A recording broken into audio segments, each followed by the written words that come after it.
ఒక్కసారి కొమ్మూరి గోల్డ్ కి కాల్ చేయండి. తాకట్లో ఉన్న మీ బంగారాన్ని విడిపించి మార్కెట్ ప్రైస్ కి వాళ్ళు కొనుక్కుని మిగతా డబ్బులు మీకు ఇచ్చేస్తారు. బీఆర్ఎస్ కు ఆ మాజీ ఎమ్మెల్యే గుదిబండ్లో మారారా?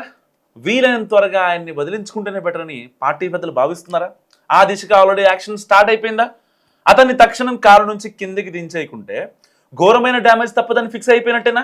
ఎవరా ఎక్స్ఎమ్మెల్యే? పార్టీకి అంతలా ఏ నష్టం చేస్తున్నారు ఆయన? మొయినాబాద్ ఫామ్ హౌస్ లో డ్రగ్స్ పార్టీ ప్రకంపనలు రెండు తెలుగు రాష్ట్రాల పాలిటిక్స్ లో ఇప్పుడు చాలా హాట్ గా ఉన్నాయి. సో ఆ ఈవెంట్ లో సిట్టింగ్ అండ్ మాజీ ప్రజాప్రతినిధులు ఉండడంతో సమ్మర్ హీట్ తో పోటీ పడుతున్నాయి పొలిటికల్ సెగలు. ఇందులో పాల్గొన్న ఫామ్ హౌస్ ఓనర్ తమ పార్టీ నాయకుడైన మాజీ ఎమ్మెల్యే పైలట్ రోహిత్ రెడ్డికి షోకాజ్ నోటీస్ ఇచ్చింది బీఆర్ఎస్. అయితే ఆయన వ్యవహారాన్ని అక్కడితో వదిలేయాలని అనుకోవడం లేదట గులాబేదిస్తాం. పైలట్ రోహిత్ రెడ్డి వరుస వివాదాలకు కేర్ ఆఫ్ గా మారడాన్ని సీరియస్ గా తీసుకున్నట్టు కూడా సమాచారం. వికారాబాద్ జిల్లా తాండూరు కాన్స్టిట్యున్సీ నుంచి 2018 అసెంబ్లీ ఎన్నికల్లో కాంగ్రెస్ పార్టీ తరఫున గెలిచిన రోహిత్ రెడ్డి ఆ తర్వాత బీఆర్ఎస్ చేరారు. ఇక 2022లో దేశవ్యాప్తంగా సంచలనం క్రియేట్ చేసిన ఎమ్మెల్యేల కొనుగోలు ఎపిసోడ్ ఇదే ఫామ్ హౌస్ లో జరిగింది. అందులో పైలట్ రోహిత్ రెడ్డి ప్రధాన ఫిర్యాదుదారిగా ఉన్నారు. సో పార్టీ మారాలంటూ తనను ప్రలోభ పెట్టారని ఆయన పోలీసులకు ఫిర్యాదు చేయడంతో ఈ కేసు వెలుగులోకి వచ్చింది. ఇదే సమయంలో మనీ లాండరింగ్ ఆరోపణలకు సంబంధించి ఎన్ఫోర్స్మెంట్ డైరెక్టరేట్ కూడా రోహిత్ రెడ్డిని పలుమార్లు విచారించింది. ఇక 2023 తెలంగాణ అసెంబ్లీ ఎన్నికల్లో ఆయన బీఆర్ఎస్ అభ్యర్థిగా పోటీ చేసి ఓడిపోయారు. అటు ఇటీవల జరిగిన తాండూరు మున్సిపల్ ఎన్నికల కౌంటింగ్ సమయంలోనూ వివాదంలో చిక్కున్నారు రోహిత్ రెడ్డి. సో కౌంటింగ్ సెంటర్లోకి నిబంధనలకు విరుద్ధంగా ప్రవేశించారనే ఆరోపణలపై ఆయనపై పోలీసులు కేసు నమోదు చేశారు. అలాగే బెంగళూరు డ్రగ్స్ కేసుతో లింకులు ఉన్నాయనే ఆరోపణలతో అంతకుముందు ఈడీ రోహిత్ రెడ్డిని విచారించింది.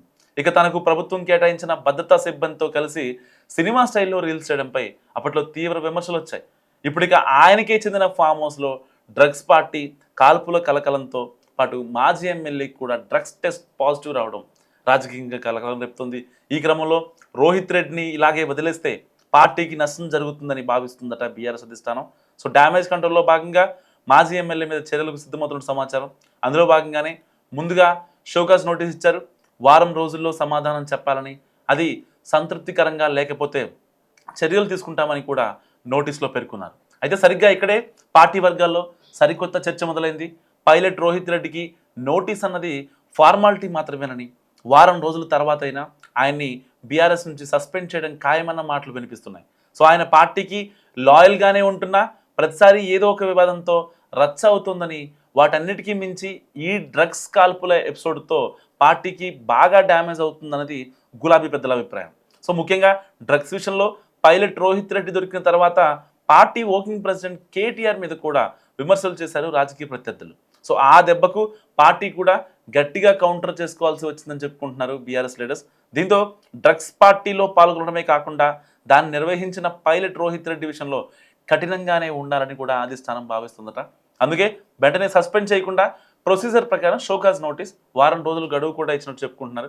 సో పార్టీ నోటీస్కు పైలట్ వివరణ ఇస్తారో లేదో కానీ బీఆర్ఎస్ నుంచి సస్పెండ్ చేసే అవకాశాలే ఎక్కువగా ఉన్నాయంటున్నారు నేతలు. మరి బీఆర్ఎస్ అనుకున్నట్టుగా మాజీ ఎమ్మెల్యే పైలట్ రోహిత్ రెడ్డిని పార్టీలో ఉంచితే బెటరా, తీసేస్తే బెటరా? మీరేమనుకుంటున్నారు? మస్తు కామెంట్ చేయండి.